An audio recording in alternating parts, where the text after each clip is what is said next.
point about Purim, based on explanation that is brought on Torah, and the way Chassidus explains it in the Mamorim and the Rebbe's Mamorim as well.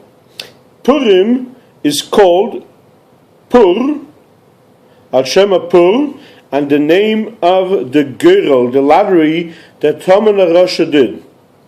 In other words, the whole celebration and the whole feast that we have is called in the name of the lottery that Haman did in order, God forbid, to destroy all the Jews in one day. And that's what we call the holiday of Purim. And the question is, why do we call this miraculous salvation that the Jews had on the name of a Pur, and the name of lottery that he did in order to try to destroy all the Yidden? More than that, we're coming and saying a person has to drink on Purim till he doesn't know the difference between Horur Haman, cursed should be Haman, and Baruch Mordechai, blessed will be Mordechai. Does that mean that we should get so much to the point that we don't know the difference between them? The whole celebration is that Baruch Mordechai, is blessed, and Haman is opposite of it. So why do we come and say till we don't know the difference? The whole Purim celebration is that we are continuing serving Hashem, and we can be here while those that are trying to destroy the Yiddish people are destroyed and no longer here. And the explanation it is as follows. There is a person has compiled a few different parts.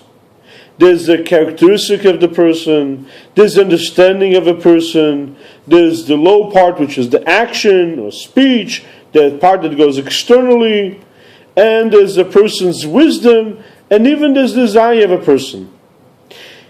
Specifically, a person is created in the way of God's name.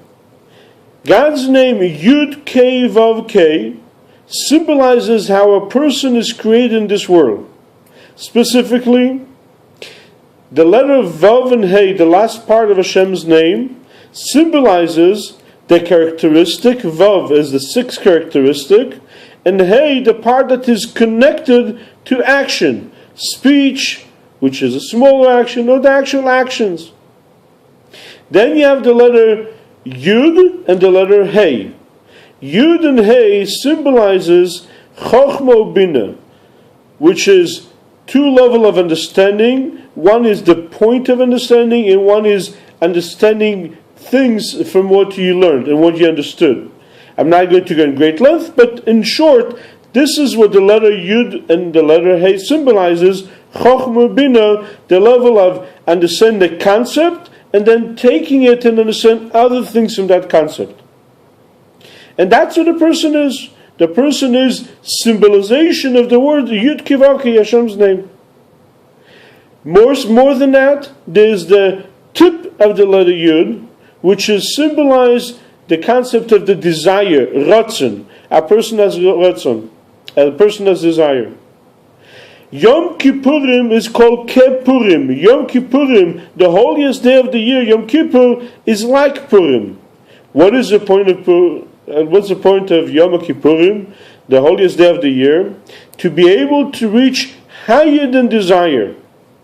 A person is created in the image of God, so to say, the same as a person has is action, is characteristic, is understanding, and even higher than that, the desire, they're all symbolized by Hashem's name, by God's name, Yud Kei Vav Kei.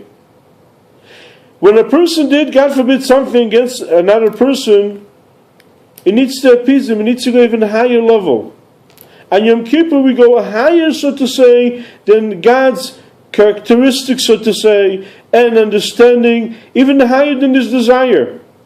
If a person did something against what a person desired, which God's desire is Torah and mitzvahs, how do you fix it? You go higher than that. And therefore on Yom Kippur we have girolis. You have lottery, which sacrifice should go to God, and which one will be thrown off the cliff. Similar to that, this is only like Purim. Purim we reach the same level of higher than desire, but even greater level. when a person comes, Haman Rasha want to destroy the Yidden. In source and godliness, Haman Rasha, its source is a very high level opposing godliness and trying to destroy the Jewish people. The only place he can have a choice is when he's making a lottery. When a person makes a lottery, it's higher than his desire. It's saying, I want something, but forget what I want. I'm going to follow the way the lottery will come up. And in that level, Esav, or in our case, Haman and Mordechai in the same level. And in that lottery, there's possibility of, God forbid, that Haman should succeed. And opposite to around, it makes more sense that Haman might succeed, because otherwise you don't see the greatness of the girl. And the point of it is that even in that point, we see that God chose the Yidden. So even the level of lottery, which is higher than desire, nevertheless, God still chose the Jewish people. So we're making a pur that he made the lottery, but nevertheless the lottery is a tremendous level that nevertheless he went for the Yidden, not for the other side. Because bottom line is, God chose the Yidden, and therefore, because the Eibusha chose the Yidden, and that was awakened through the Yidden going Mesiras Nefesh the whole year, that caused that he'll awaken that also, even in the lottery, came through that God chose the Jewish people.